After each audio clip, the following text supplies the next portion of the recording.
Hello, Math 109 students. We're on 1.7. I wanted to do 1.7 before 1.6 because I think it goes better with 1.5. So it's better to go into 1.7 after having done 1.5 and then do 1.6 after that. So doing 1.7 now. 1.7 is about solving inequalities. So not equations where you have an expression that's equal to something, but where you have an expression that is not just equal, but greater than or less than or greater than or equal to or less than or equal to something. All right, so you need to get some basics out of the way first, and that is how to express our answers. So one way to express your answer is in interval notation, and the other way is as an inequality. And we need to be able to go back and forth between interval notation and inequality notation. So these problems are written as inequalities, and we're going to express them as intervals. Then we're going to come to these, and these are intervals, and we're going to express them as inequalities. So part A here, if this means that I'm doing this problem right here, you can read this multiple ways. You can start at the left and you can say 1 is less than or equal to x, which is less than or equal to 3. You can start at the right and say 3 is greater than or equal to x, which is greater than or equal to 1. You can start in the middle and you can say x is greater than or equal to 1 and less than or equal to 3. And all those mean the same thing. All right, to express this as an interval, you're trying to express the values of x as an interval. So what this means is that x is between 1 and 3. It's anything between 1 and 3. So the way that you do that is you just say 1, 3. That's very simple. If x goes from 1 to 3, you just put 1, 3 with one other thing to consider. You're going to put parentheses or brackets on the 1 and the 3. If the number is included, you put a bracket, meaning if x can actually be that number, you put a bracket. If the number is not included, you put a parenthesis. So if x goes all the way to that number but doesn't actually include that number itself, you put a parenthesis. Now, the way that you can tell that simply here is because both of these numbers have an equal to sign on them in the inequality, it means both of them are included. X is greater than or equal to 1. So x can actually be 1. 1 is included in that possibility. Same thing for the 3. X is less than or equal to 3. So 3 is included in that possibility. All right, for part B, x goes from what to what? It goes from -4 to 0. But this time, the -4 and the 0 are not included. And so we put parentheses instead of brackets. X is greater than -4. That means it can be anything greater than -4, but not -4 itself. It can be -3.9999953, but it can't be -4. All right, part C, x is greater than 5. X is greater than 5. If x is greater than 5, then it goes from what to what? What's the lowest it can be if it's greater than 5? Well, it goes all the way down to 5. How high does it go? If it's just greater than 5, how high can it go? It can go forever. It can go to infinity. All right, so we put 5 to infinity for that reason. And the 5 is not included. Now, the infinity is never included. You would always put a parenthesis on an infinity symbol, because you would say that x can never actually reach infinity. It goes to infinity, but it doesn't include the infinity. All right, part D. If x is less than or equal to 1, less than or equal to 1, then what's the lowest it can be? How low can it go? Negative infinity. How high can it go? 1. It's from negative infinity to 1. Now remember that I said you always put a parenthesis, never a bracket on the infinities. So I'm putting a parenthesis right here. But the 1 is included because it's less than or equal to 1. So I put a parenthesis on the 1. A bracket on the 1. And that's how I express these inequalities as intervals. Now let's go the other way. All right, part A here. I'm now taking these intervals and I'm going to write them as inequalities. So if x goes from 1 to 4 here, x is going from 1 to 4. I'm going to put x in the middle, and the inequality symbols are always going to point like this. And so x goes from 1 to 4 like that. X is between 1 and 4. It's greater than 1, less than 4. But since the 1 has a bracket on it, then I'm going to put an equal to sign under that greater than symbol. And since the 4 has a parenthesis, I do not put an equal to sign on that one. Our part B, x goes from 2 to infinity. Okay, so I'm going to put x in the middle. I'm going to put a 2 and an infinity. But x being less than infinity is actually redundant. Like, you don't even have to say that. Obviously, x is less than infinity. So we could leave this part off. And we can just say 2 is less than x. And that's the correct answer. But it is more standard to write this reverse. So if you just left with a number with an inequality symbol with an x, it's better, more common to write the variable first in that statement. Make sure, this symbol right here, I always think about it like an alligator, right? The alligator is opening his mouth. He wants to eat the larger thing because he's hungry.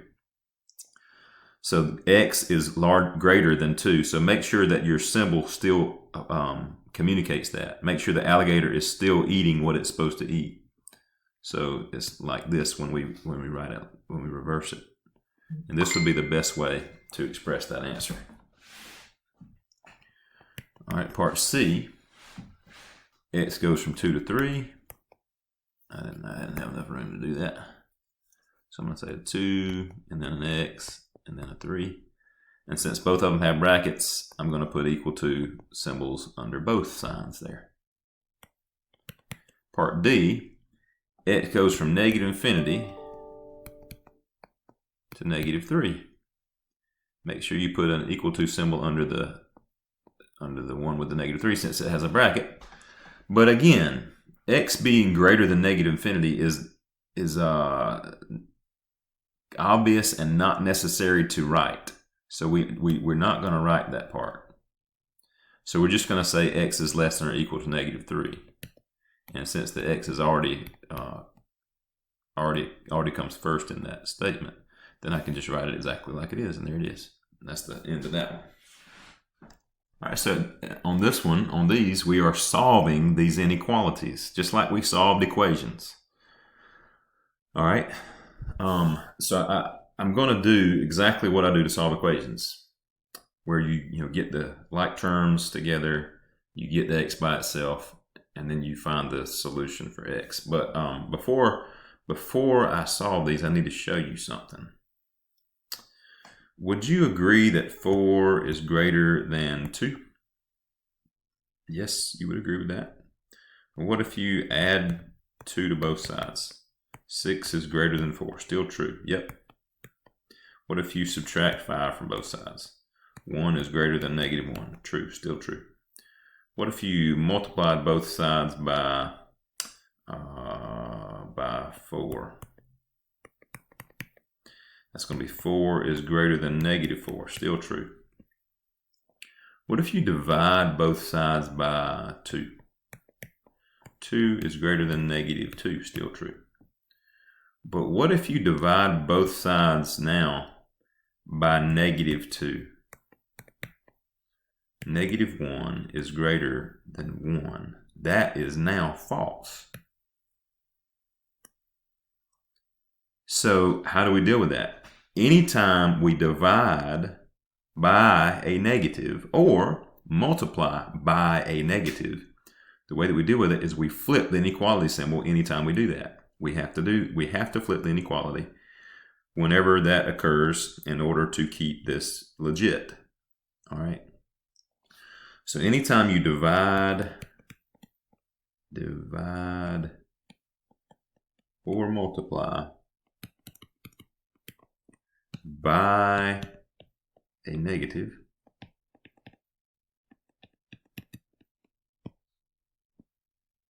flip the inequality.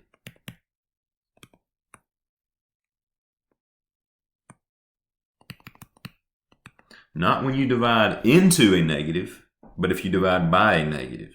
Notice right here, we had a -4, but we divided by a +2. We didn't have to flip it. But when we divided by a -2, we had to flip it. Okay. So let's keep that in mind as we go through solving these inequalities.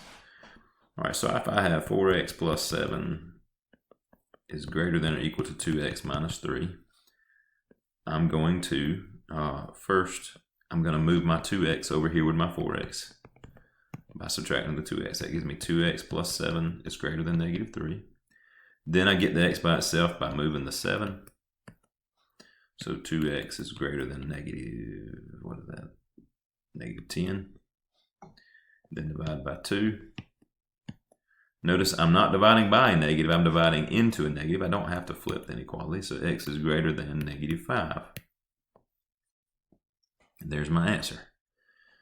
Now you need to also be able to express your answer as an inequality.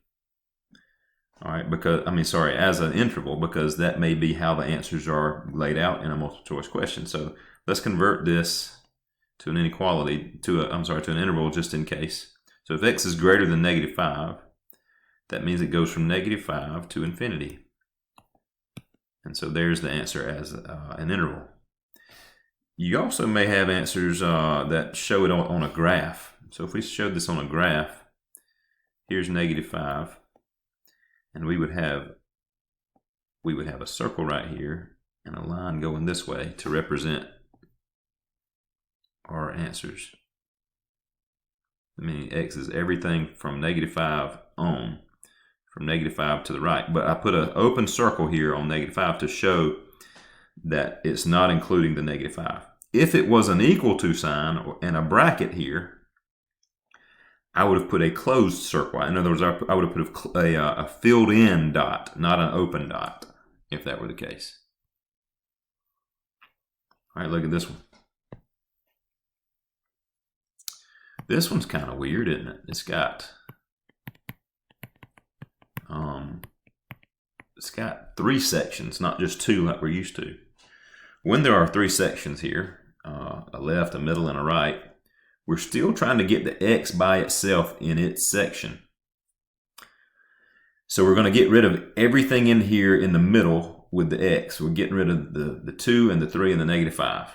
And whatever we do to the middle section to get rid of those things, we have to do the same exact thing to the left and the right section also.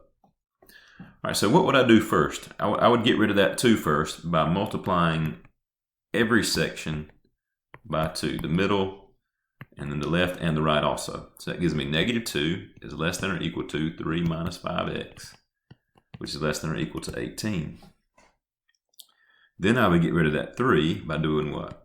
I would subtract 3, but I have to do it also to the all 3 sections. So I've got -5 is less than or equal to -5x, which is less than or equal to 15. Now what? Get rid of the -5. How? By dividing, because the -5 is multiplying with the x, so I divide it. Okay, it cancels that out. What's my answer here? It's +1, but look at what we did. We divided by a negative. What do we have to do when we divide by a negative? We got to flip the inequalities. So both of these inequality symbols have to be flipped. All right, and so I have a 1 here, and then on the right side I've got a -3. If we hadn't flipped it, it would have been an absurd answer. It would have been 1 is less than x, which is less than -3. So that would mean x would have been greater than 1, but also less than -3, which would not have been possible. But now this is saying that x is greater than -3, but less than 1, and that is possible. But when we have to do this, okay, it's better. You don't want your inequality symbols pointing the way they are right there. They need to point the other way. So the way that you do that is you take the entire expression and you turn it around. Turn the whole expression around so that it'll be -3 is less than or equal to x, which is less than or equal to 1.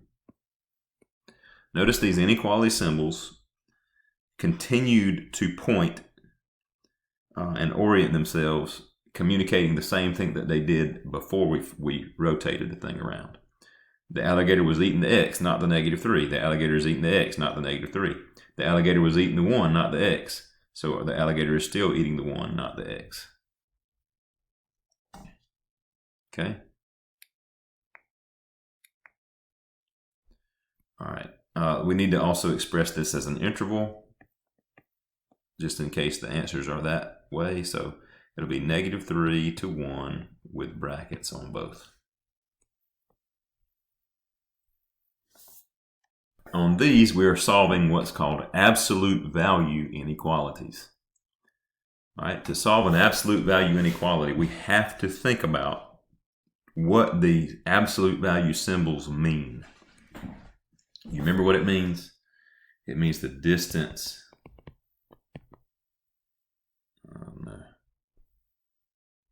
Distance from 0. Okay. So if we interpret it that way, that means that whatever is inside of that absolute value bar, that the distance that it is from 0 is less than 4. Let me say it another way.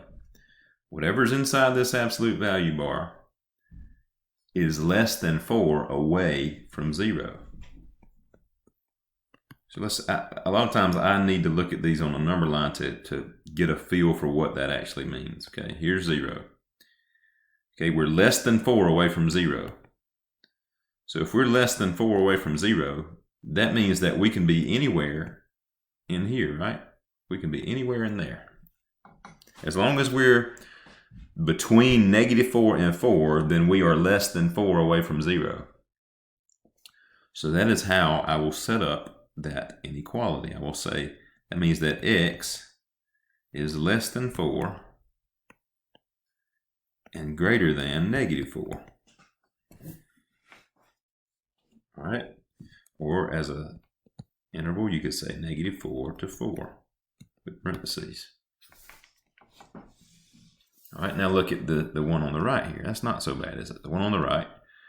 This time, whatever's inside of here is more than 3 away from 0. Okay? So if it's more than 3 away from 0, that means that it is not inside the -3 and the 3. It is outside of the -3 and the 3. It could be out here or it could be out here. Right? Anywhere outside of the -3 and the 3 if it's more than 3 away from 0. All right? The distance of x from 0 is greater than 3.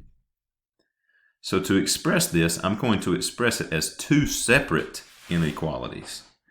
I'm going to say, for this one, I'm going to say x is less than -3. For this one, I'm going to say x is greater than 3. All right, so I express it as two separate inequalities.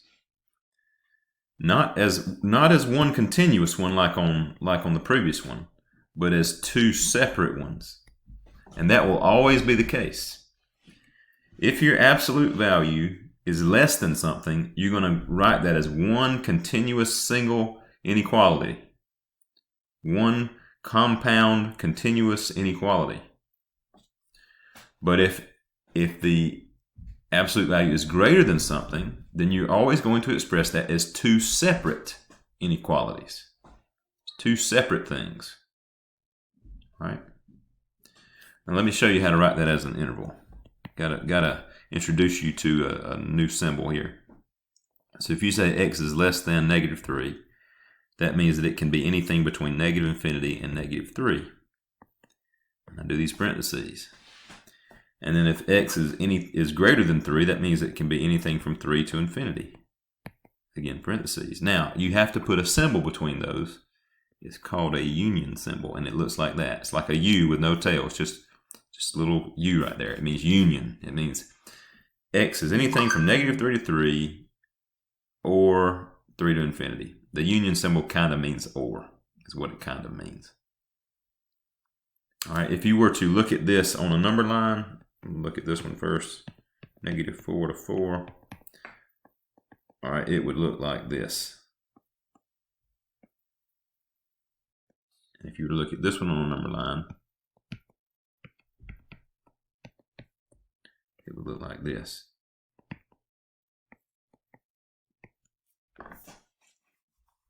All right, again, if I had equal to symbols, I would have put filled in dots, not open dots. All right, a couple more examples of these absolute value inequalities. Okay, this one is less than or equal to 3. So whatever's in here, the 2x plus 4, remember, if we're less than 3 in absolute value, that means that we are less than 3 away from 0. So it means we're anywhere between -3 and 3. So the 2x plus 4 is anywhere between -3 and 3. So like this.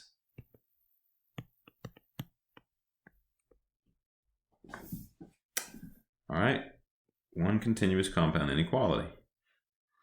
Now, I'm going to get the x by itself here. I'm going to subtract 4. So that's going to be -7 is less than or equal to 2x is less than or equal to -1. Then divide by 2.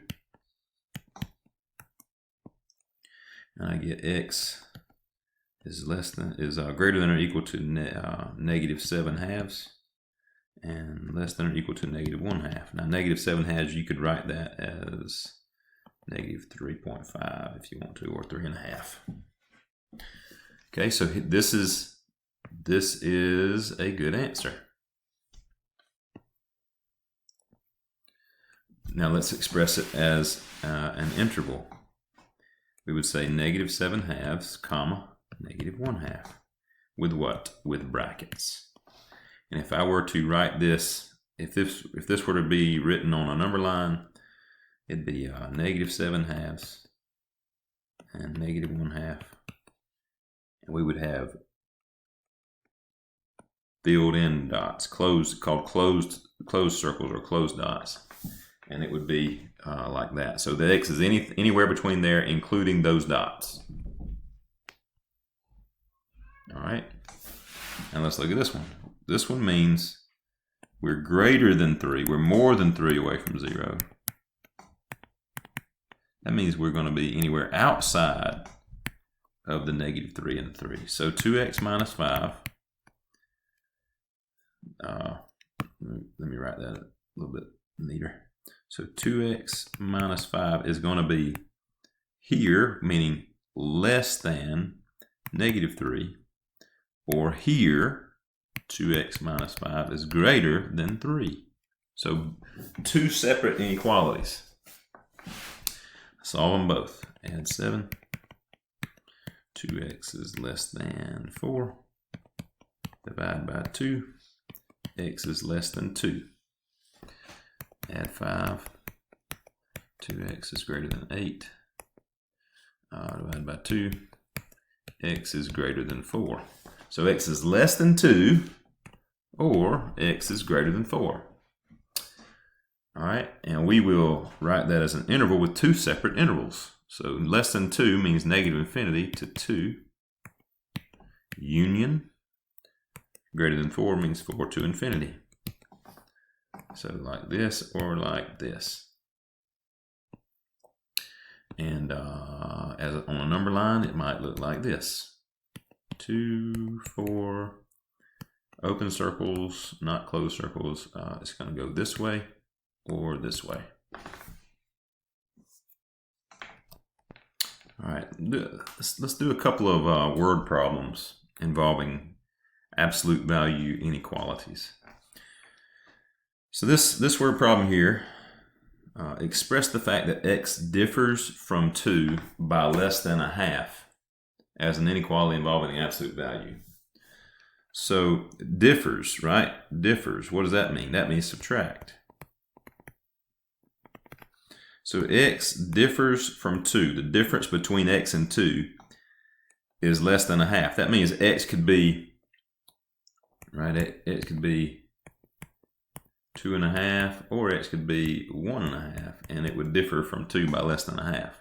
So we use an absolute value to express that. So if you just want to talk about the distance between x and 2, that x is just the distance that x is from 2, it could be on either side of it, then you're going to just use absolute value bars to communicate that mathematically. So think of the absolute value as a distance. The distance that x is from 2 is less than 1/2. So we have now done what the first part of that problem asks us to do. The second part says solve for x. That would just be a matter of saying x minus 2 is less than 1/2 or greater than -1/2. Add 2 to both sides, and we get x is between 1.5 and 2.5, exactly as we should. All right, let's look at this one. This is more real life. Normal human body temperature is 98.6 degrees Fahrenheit. If a temperature x that differs from normal by at least 1.5 degrees Fahrenheit is considered unhealthy, if it differs by at least 1.5 is unhealthy. So it could be more than 1.5 away. I'm sorry, so it can be above, it can be too high of a temperature, 1.5 degrees above 98.6. If it's more than 1.5 degrees above 98.6, it's unhealthy. Or if it can be too low. If it's 1.5 degrees away from 98.6 on the low end and more than 1.5 away that way, then it's also unhealthy. It says write the condition for an unhealthy temperature x as an inequality involving an absolute value and solve for x. So we would say x differs, right? Differs from normal. What is normal? 98.6. The difference between x and 98.6 means I subtract, but it can be on either end. It can be on the low end or on the high end. So we just want the distance from x to 98.6, the distance between the two. It says write an inequality for an unhealthy temperature. Unhealthy temperature means greater than 1.5. It says at least 1.5. That means it's more than 1.5 away, but at least means it can be greater than or equal to 1.5. All right, at least means that. Okay, at most, if you see the word at most, it would mean less than or equal to, but at least means greater than or equal to. So then we set this up. If we want to solve for x, we would say if it's greater than 1.5 away, it could be x minus 98.6 is going to be less than or equal to negative 1.5, or x minus 98.6 is greater than or equal to positive 1.5. And we solve them both. We add 98.6 to both, and we get x is less than or equal to, let's see, what is that? That's going to be 97.1. And here we're going to add 98.6 to both sides. We get x is greater than or equal to 100.1. So remember this is unhealthy temperatures. If your temperature is less than 97.1 or greater than 100.1, then that's reason for concern. All right, 98.6 is about average, but anything between 97.1 and 100.1, you're probably okay. Nothing really too wrong at all. If we did it as an interval, well, I've already showed you that several times. I don't have to show you again. All right, so we're going to stop it right there. That's it for 1.7. I'll see you again in 1.6. Good luck on the assignment.